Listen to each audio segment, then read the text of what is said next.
আল্লাহ সুবহানাহু ওয়া তাআলা কাদের অন্তর, কান, চোখের মধ্যে মোহর মেরে দিয়েছেন। আপনি কি জানেন আখিরাতে কারা ক্ষতিগ্রস্ত হবে এবং আল্লাহ সুবহানাহু ওয়া তাআলা কাদেরকে জাহান্নামে দেওয়ার জন্য সৃষ্টি করেছেন?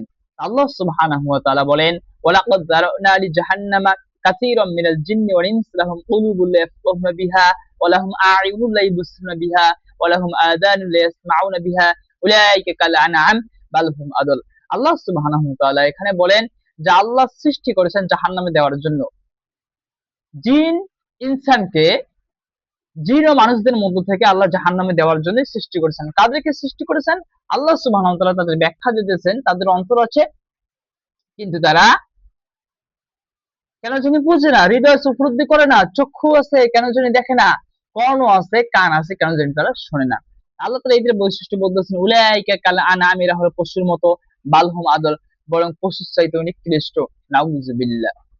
আল্লাহ সুবহানাহু ওয়া তাআলা তাদেরকে সবকিছু দিয়েছেন, তাদের আকল, জ্ঞান, বিবেক, বুদ্ধি, কর্ণ, চক্ষু, এত নিয়ামত প্রদান করলেন। তারা দুনিয়ার সবকিছু বোঝে, দুনিয়ার সবকিছুকে চেনে, কিন্তু রবকে চেনে না, আল্লাহকে চেনে না। আল্লাহ তাআলা নিদর্শন এত কিছু আল্লাহ সুবহানাহু দিয়েছেন, আকাশ, জমিন, রাত, দিন, চন্দ্র, সূর্য, এই যে নিয়ামত গুলো দিয়েছেন, শীত, এরপর গ্রীষ্ম, রোদ, কখনো ঠান্ডা, কখনো বৃষ্টি হয়, এই যে সবকিছু আল্লাহ তাআলা কত সুন্দর করে পরিবর্তন করতেছেন। এরপর কত মানুষ চোখের সামনে ঢলে পড়তেছে, মৃত্যুর মুখোমুখি হইতেছে, কিন্তু তারা কি এগুলো বোঝে না। কেন জানি হৃদয় দিয়ে, অন্তর দিয়ে সবকিছু উপলব্ধি করে, কিন্তু কেন জানি আল্লাহকে রবের তারা পরিচয় পায় না। চক্ষু আছে, দুনিয়ার সবকিছু দেখতেছে, সবকিছু উপভোগ করতেছে, কেন জানি রবকে চেনে না। রবের নিয়ামত গুলো কেন জানি দেখার পরে শুকরিয়া আদায় করে না, কেন জানি বলে না আলহামদুলিল্লাহ।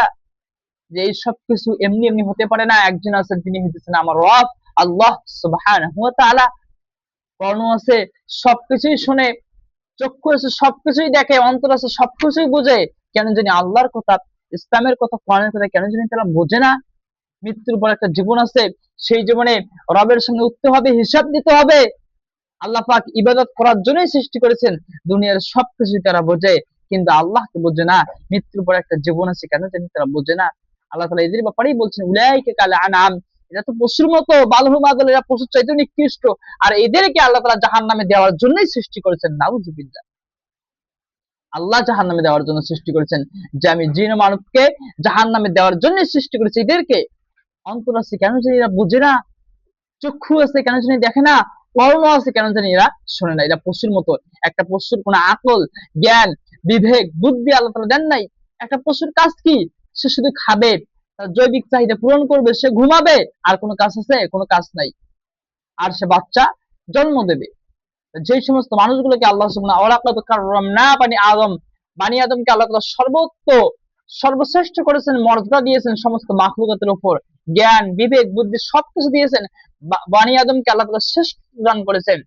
জ্ঞান, বিবেক, বুদ্ধি, চক্ষু, কর্ণ, অন্তর দেওয়ার পর যারা আল্লাহকে চিনবে না, শুধু পশুর মতো জীবন যাপন হবে। কি করব, কি খাবো, জৈবিক চাহিদা পূরণ করব, শুধু বাচ্চা জন্মদান করব, খাবো, ঘুমাবো, শুধু দুনিয়া উপার্জন। এদের মধ্যে পশুর মধ্যে কোনো পার্থক্য নাই, বরং এরা পশুর চাইতেও নিকৃষ্ট। কারণ আল্লাহ তাআলা এদেরকে জ্ঞান, বিবেক, বুদ্ধি দিয়েছেন, এরা কাজে লাগায় নাই। বালহুম আদল, আল্লাহ বলছেন না পশুর চাইতে নিকৃষ্ট। আর এদেরকে আল্লাহ তাআলা জাহান্নামে দেওয়ার জন্য সৃষ্টি করেছেন। তা আল্লাহ তাআলা আমরা তাদের মতো হতে পানা চাই। আপনার ইবাদত, আপনার গোলামি দাসত্ব তৌফিক দান করেন।